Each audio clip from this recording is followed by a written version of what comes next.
Word Balloon is brought to you by my listeners, the League of Word Balloon listeners, via Patreon.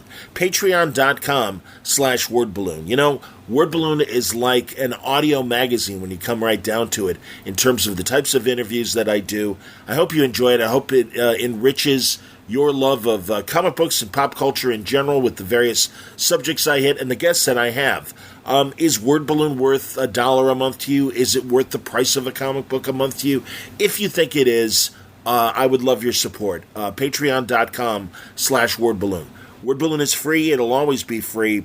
But there are costs, and, hey, you're helping me out. So if you would, I would really appreciate the support. Patreon.com/Word Balloon. Thank you, as always, the League of Word Balloon listeners.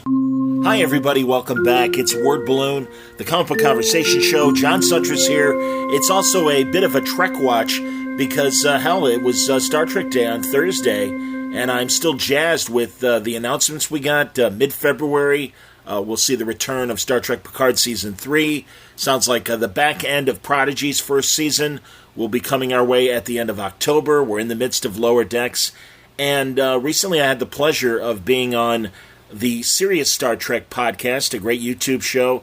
Dan Shannon and Larry Young and John Price are regularly the hosts, and John couldn't join them this past Friday. So I was watching and chiming in, and they're like, hey, let's have John join the conversation, which was very nice. So I urge everyone to, if you're a Star Trek fan, well, that's why you're listening to this, to check out Dan, John, and Larry's show. You can find it again on YouTube. And not only do they talk about current Star Trek news, but they have great discussions about just Star Trek in general. And in fact, we get into it in this conversation. I think Dan has some very interesting points of view of Star Trek in general and where Starfleet was coming from. I don't agree with them, but I love hearing about other points of view, and I welcome different opinions about Star Trek. I don't want to all be everyone agreeing on everything. That's not interesting to listen to. And I think you'll hear that in this discussion with Larry and Dan. But also, this gives me a chance to tease some stuff that's coming up on Word Balloon. I put out a reprint of an Alex Ross conversation early on. It was all about Batman Black and White, and I loved that talk. Alex is coming back on Wednesday to talk about Fantastic Four Full Circle. You've heard the commercials here on Word Balloon. Well, now we'll hear it right from the horse's mouth, if you will. And your chance to ask Alex questions on that live show. It's going to be a Wednesday night, 9 p.m. Eastern, 8 Central, and 6 p.m. Pacific. So get ready for your Alex Ross questions, not only about the Fantastic Four, but anything else you want to talk about with Alex as well. Really looking forward to that discussion. Also this week, Alex Segura and Rob Hart are going to be joining me because they have been collaborating in the past on novels, joining their two detective characters on a great novel. Well, now they got a graphic novel that they want to talk about, and I'm looking forward to that discussion. That's going to be happening on Thursday night. Tomorrow night, I promise you a new full-fledged Trek watch with Mitch and Franco and also Wayne, because Wayne was in Las Vegas for the most recent Creation Star Trek convention and had a chance to talk to Denise Crosby this weekend at Ottawa Comic-Con. So I want to get the Wayne report in there and talk to Mitch and Franco, and we'll catch up on the last two episodes of Lower Decks and also all the news that came from Star Trek Day. So that's all coming up, but this is a good teaser with Larry and Dan to wet your whistle until tomorrow night. Make sure you join us live tomorrow on the YouTube channel, and I'll cement that time, and you can find it on Facebook and Twitter once we nail down a specific start time. But likely 7 o'clock Central, 8 o'clock Eastern. That seems to work for the boys, and that works for me. So that's happening tomorrow night. In the meantime, enjoy this great conversation with Larry Young and Dan Shannon and myself on the Serious Star Trek podcast right here on Word Balloon. Hey, boys. All right. Hey, good to see you, man. Yeah, I'm sorry about the bright light. I'm killing vampires, obviously, with my window in the background. So, yeah, maybe it's better to zoom in. So, nuts. Hey, Dan, well done, man. Not only this show, but your interviews that you do. Thanks, always man. Interesting, truly, man. And, no, I appreciate you guys asking me on. Thank you. Thanks. I appreciate what you're doing out there, man. You've been doing it for a while. You got some killer interviews. You get some really great names in there. I could say the same about you, though, Dan. Truly, I know it's been months, but your Jeppy interview was fantastic. And again, I've been doing it for 17 years, but I started in 2005 with the podcast, and since the pandemic, I'm doing more video now. So here we are. So where do they go to find this thing, John? Wordballoon.com, WORDBALLOON, just like my tagline when I chime in here. But also, iTunes, everywhere where podcasts are. And I've got my Word Balloon channel on YouTube as well. There you go. Thanks, man. But yeah, no, it's been great. And Larry's been a long time bud as well. Going back to Astronauts in Trouble, as he knows. Yeah. Boy, God, you guys talking about Ministry in Space, I'm like, I gotta buy that. I remember having that, so I bought the Kindle. I'm going to enjoy that later today. That's a great story. That's a great story. It really is. I think one of the best Warren Ellis books. Like when I think Warren Ellis, that's right at like the top. I mean, besides Planetary, that one's of course. Yeah, I just had Hitch on, and they did a great. Unfortunately, it happened during Warren's trouble recently. But the Batman's Grave is a great DC story.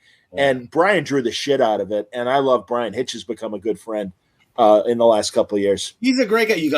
I did an interview with him, and that was one of my favorite gets. And that guy is a craftsman, and now he's like, he's so reflective on his Twitter. He's like, it's clear he's like, man, I didn't work as hard as I could have. I burned a few bridges. I made some mistakes. And now he's like, I'm back, and he's drawing like monthly books. Yeah, showing that he can hit the deadlines and everything. 100%, man. And yeah, something. He had trouble, but he addressed it as far as I think some physical, mental physical issues and mental issues. And God bless him, man. No, he's a great dude, and truly, I think is doing as great work as he did 20 years ago, but now a more reliable guy because he's taking care of himself. Hawkman was great. Oh, good Lord, yes. Him and Vendetti. God, when they made that, I love that they expanded the idea of Carter Hall, not only, reincarnated on Earth, but interplanetary, and you get the Carter Hall of Krypton. And it's like, oh, that's such a great idea, man, that it's, in Jor-El's time, that they were friends. It's like, oh, that's amazing. So, no, I love Vendetti's a guy. I haven't had Vendetti on yet. I got to get Robert on. I had him on, and we talked about it for sure. Dude, we got to hit up. We got to collaborate guest list, swap some emails or some introductions around, maybe. Oh, 100%, man. No, it'd be my. Hey, man. Yeah, absolutely. No, I could think. I'll trade you. Somebody for Geppy. Absolutely, because here's a little secret. Steve is the easiest. You reach out to Steve, he's going to be like, yes, I guess. How much time do you have is the question. I hear you, man. No, I hear you. But honestly, guys, you haven't seen it yet. You got to see season 3's Picard trailer. It was great. And also, Larry and I are friends with Rob Meyer Burnett. I don't know if you know him at all, Dan. But yesterday on his YouTube show, Rob Servations, he had Terry Metalis, next season's showrunner for Picard, and Doug Drexler together. And what they talked about was so much better than the crap we got on Paramount Plus. I mean, guys, I'll be honest. And again, I'm talking to guys who know comics and San Diego. Hall H drives me nuts because it's just the woo show. Like when Saturday Night Live has a celebrity on, and instead of laughs, you hear woo. And that means, hey, I'm here. Look at me. I'm in the audience, but woo. And it's like, I came for the laughs. All right. And it's like, I get it. Of course, Star Trek Day, they got a pro Trek crowd and they want, they're going to want to rile up the live crowd. But it's like, can you give us a little more information? And as I said in my first comment, it was like 80% sycophantic hype and about 20% information. But the 20% was all right.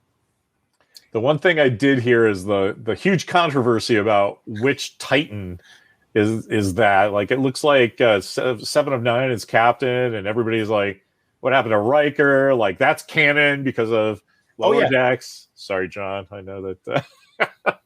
Me or me? No, yeah. I mean, no. I like the broad strokes of Lower Decks and everything, but no, they did. Well, Metalis explained it's a refit, kind of like 1701A.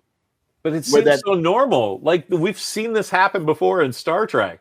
So everybody's freaking out. I'm like, it's clearly a refit. Did you guys not see like the movies? My only problem with that, Dan, I don't know what you thought about it. Did you watch season 2 of Picard? I didn't watch season 1. I don't watch any of that crap. Good. Avoid it. Avoid it like the plague. Seriously, all it's going to do is frustrate you. And to me, it was at the time I might have, but it was like I didn't know where to watch it at that time, and then the things I heard were so universally negative about it. I'm just like, why do I want to taint my Picard? Yeah. Well, and I don't know what Larry thought, but honestly, one little nugget that drove me nuts was at the end of season 2, where out of the blue, Admiral Picard is like, I'm going to issue a field commission, and 7 of 9, you are now the captain of the Stargazer. And it's like, bull. I don't know if I can swear on here, Larry. Or Dan. I don't want to be rude. You can. Bullshit. No, give me a break. Bullshit. I mean, I don't mind. Indoctrinating them into Starfleet and even making them perhaps an ensign, but a captain, I don't think so. I don't think it works that way. Sorry, Jean-Luc. And of course, all the fans like, yay, finally 7's a captain. And I'm like, and she apparently is the captain of the Titan in this coming season. Right. So great. But honestly, guys, it looks great.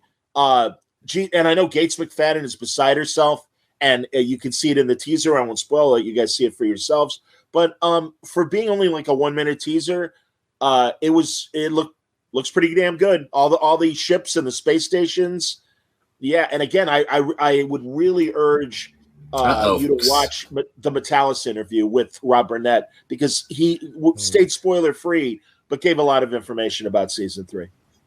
I just think it's so clearly obvious that it's what everybody wanted from a Picard show, so I think folks that care will give it a chance, because it's so obvious. The first 2 seasons were like, what was that? It's sort of like seeing a car crash on the left and then another car crash, and you're like, wow, I thought I was stunned before. This is weird. And then you get a giant birthday cake given to you by Marilyn Monroe. It's like, oh wait, this is what I've always wanted. God, that was weird, but I'm going to go with this. I guess. Kurtzman was on the red carpet at the beginning of Star Trek Day on Paramount Plus, and they're interviewing him, and he's like, well, the great thing about Star Trek is it's great escapism. It's always fun. And it's like, not the ones that you run, man. Discovery is depressing as hell. The first 2 seasons of Picard are very depressing. It's like, I thank God for even with my small issues with Lower Decks, Prodigy is a positive show. Strange New Worlds is a basically positive show, I mean, the thing that's crazy is I read one of the producers saying they pitched Strange New Worlds as, well, why don't we just do Star Trek? And I was like, why did it take them 5 years to figure out, hey, let's do a Star Trek show? Literally the next thing out of your mouth should be, let's do Star Trek, right? I mean, what the hell?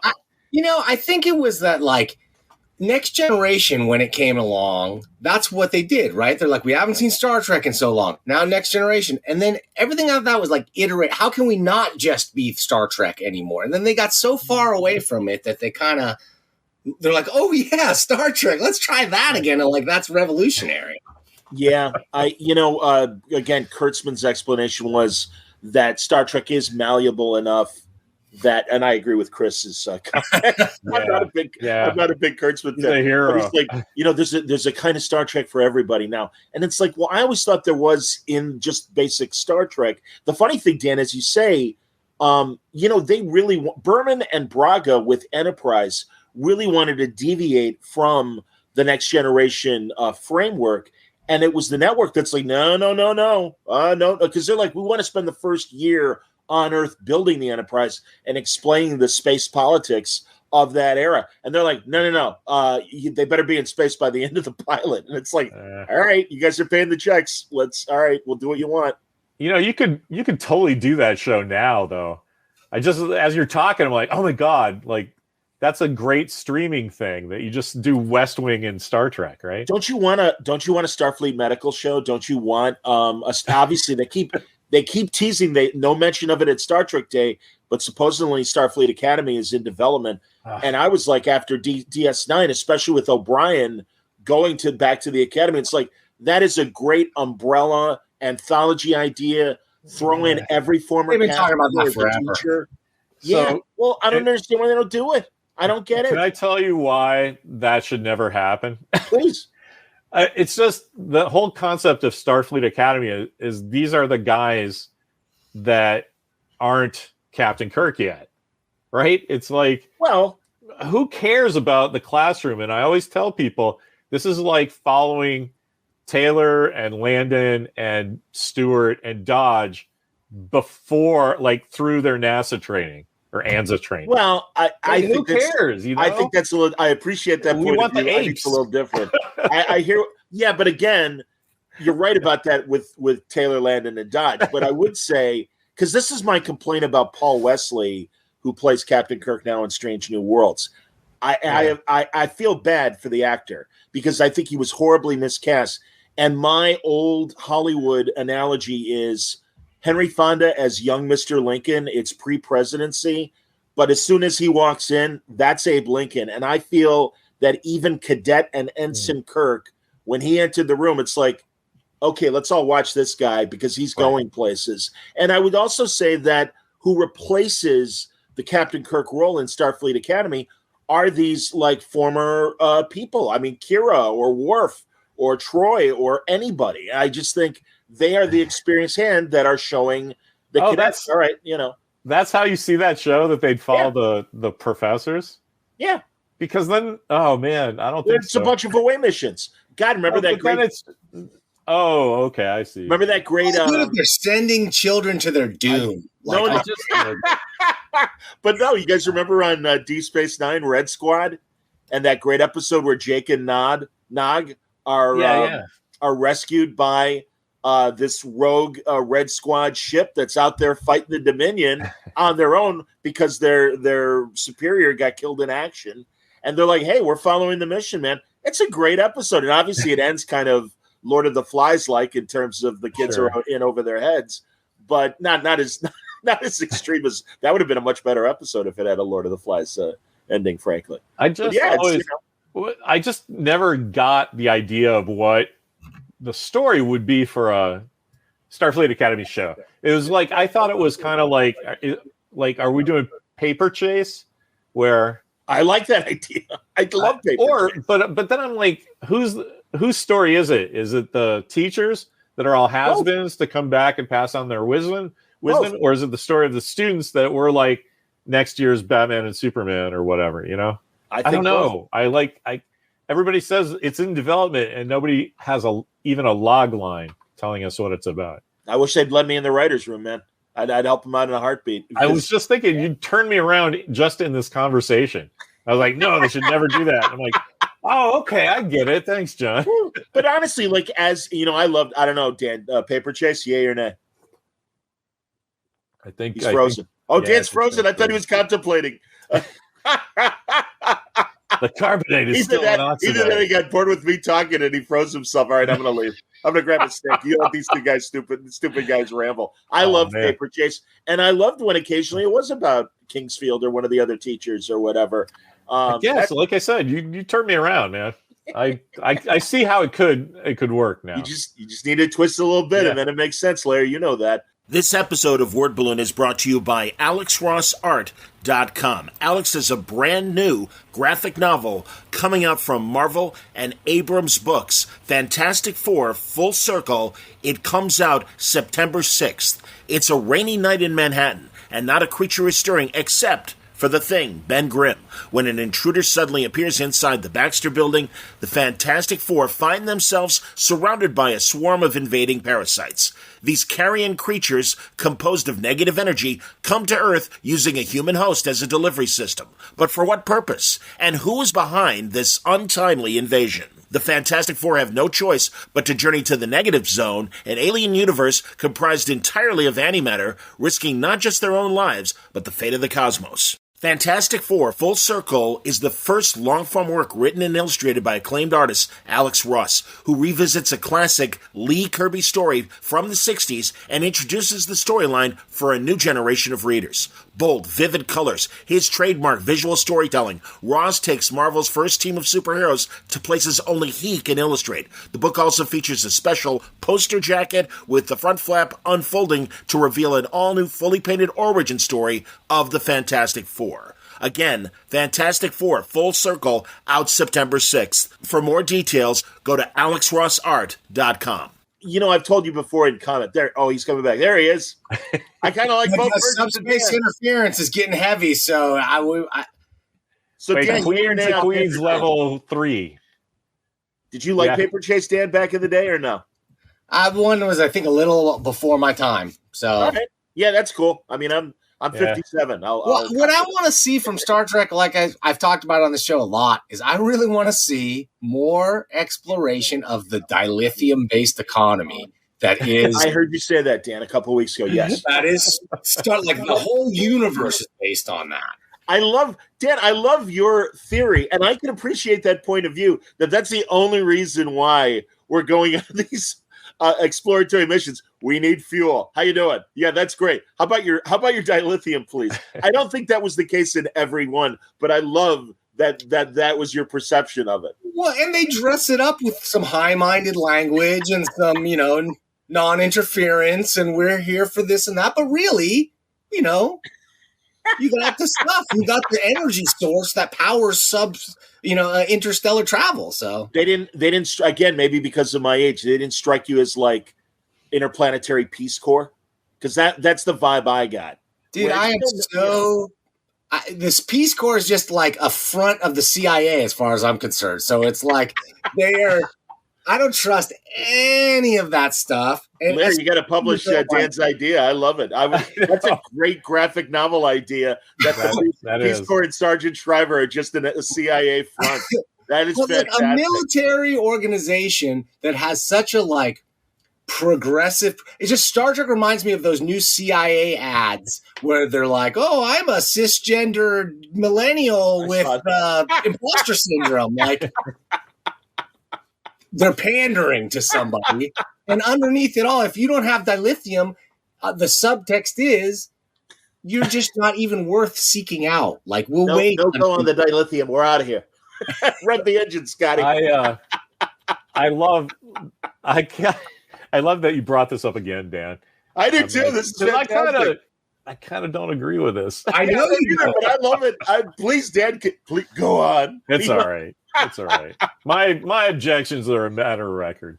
I think there were more. I think they were more. At least I believe in Roddenberry and Kuhn and company's POV that it was much more benevolent. Here's the thing. I believe they believe that. That's the thing.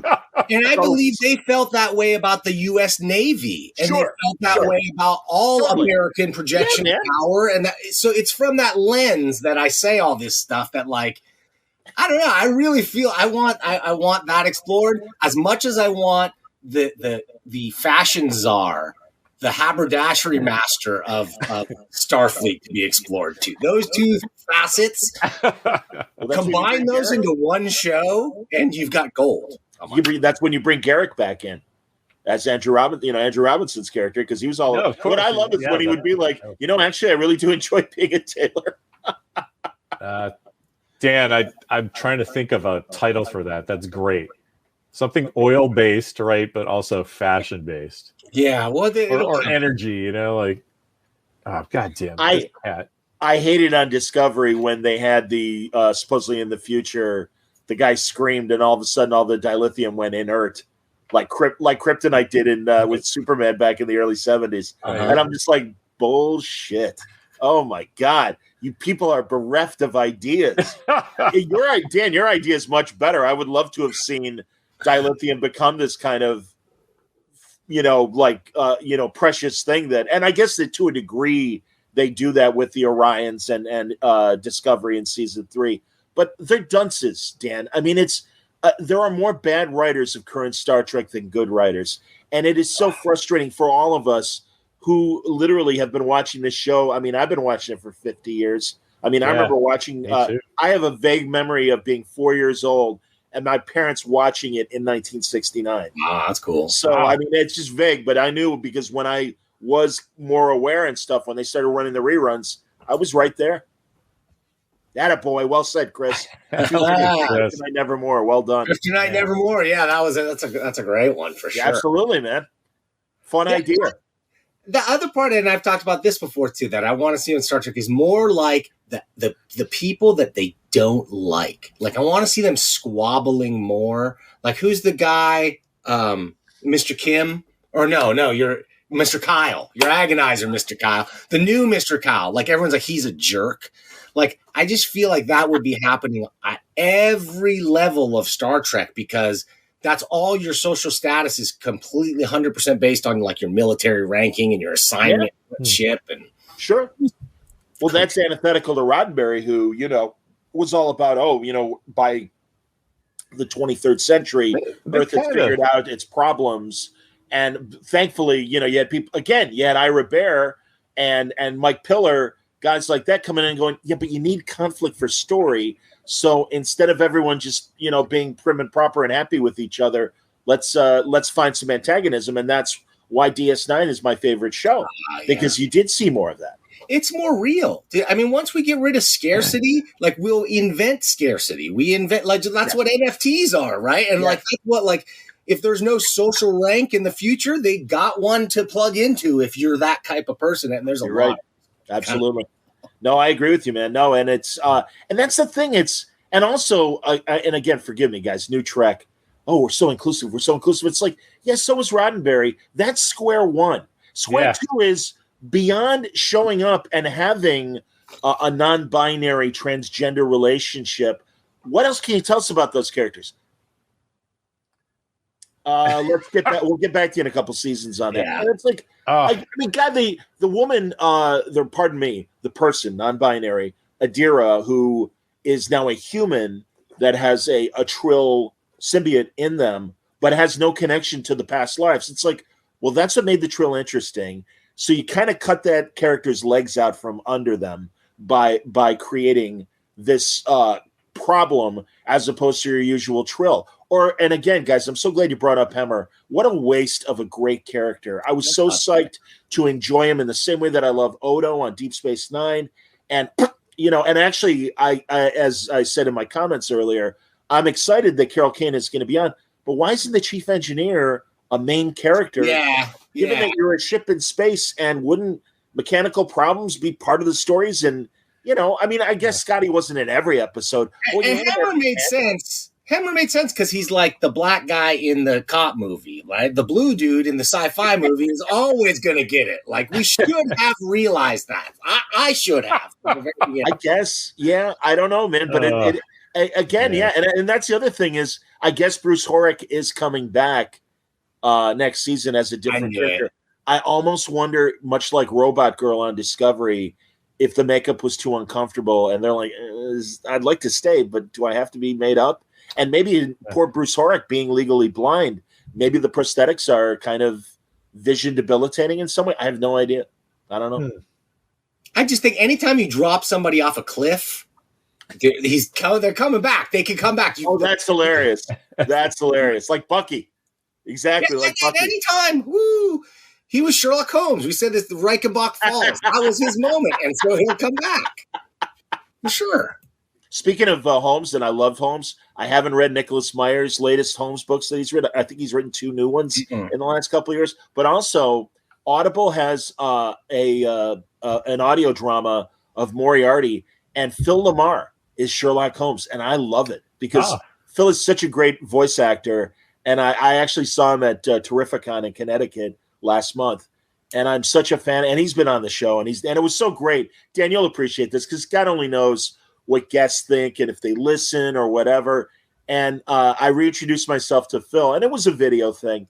But I'm like, hey, Phil, you probably don't remember John Suntress Word Balloon. He goes, what are you talking about? 2 weeks ago, I listened to your Neil Adams tribute. I'm like, oh, Phil, that means so much. Thank you. Oh, that's awesome. He's a big comic fan. And it's like, oh, that's so great, man. I've loved, I think he's very funny. And I think he's a great straight actor as well. So, yeah, no, I'm a big fan of Phil's. So that meant a lot.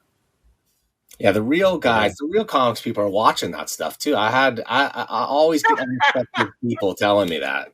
Gotta watch it. That happened to me in sports radio. I made a flippant comment about a Bears reporter, and then like a week later, he's like, "I don't like you." I'm like, "Why? What happened?" He goes, "You said X," and I'm like, "Oh, dude, I'm so sorry." Sorry. That was a passing comment, and we made good and everything, but I'm like, note to self: watch what you say, man, because it'll come back and hit you. Boomerang. Well, guys, I could have used somebody telling me that when I was 5 or 6, John. Today's been pretty crazy for me. Besides the subspace interference, I got like invasions happening, all incursions into my airspace all the time happening today.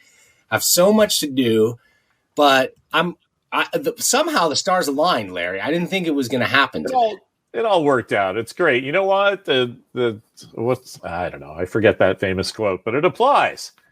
Thank you, John. That's what I'm trying to say. Oh, boys, seriously, you're very kind. You've been very nice to me in terms of complimenting me and my comments and stuff. Hey, if I'm around on a Friday afternoon and I do kind of set my own schedule, and if I don't have anything pressing, I'm like, I got to watch Dan, John, and Larry and everything. Absolutely. So anytime. You're on the bench. So we'll be reaching out as well as you other folks watching this thing too. We'll bring in more of you. We had Chris Sagasag in here, and we'll have others. We'll have more in the future. I want to thank you guys for watching. But before we leave, I usually like to take us out on an informative note. And so I wanted to bring us on, but something futuristic, right? And something sci-fi and scientific. So I wanted to show you my new project that I'm working on. I think it's going to make a big splash in the field of robotics. I think you're going to enjoy it, but we will be back next Friday. I'm pretty sure. Yeah, we'll be back next Friday. It's going to be on Friday. It's going to be at noon. But John, do you know where maybe that it's going to be? I don't know shame on me. I don't know. Some kind of it's where we all live, but no, I don't know the line. I'm sorry. Larry, do you know where it's going to be, pal? I don't know, but when I don't know something and I go to look it up, I use the internet. That's Larry Young, Dan Shannon, and myself on the Serious Star Trek podcast. I hope you enjoyed the conversation. Another episode of Trek Watch is coming your way tomorrow night with Franco, Mitch, myself, and Wayne. Wayne is going to have a big report from the Creation Las Vegas Star Trek convention and also his encounter with Denise Crosby at this weekend's Ottawa Comic-Con. We'll also talk about the 2 most recent episodes of Lower Decks and all the news from Star Trek Day and get Franco and Mitch's perspective on, hopefully they'll watch the trailers. I'm going to have to swat them on the ass to make sure they do that. But thanks a lot for listening, and we'll talk to you next time right here on Word Balloon. Copyright 2022, Shaky Productions. Stay safe, stay happy, stay healthy.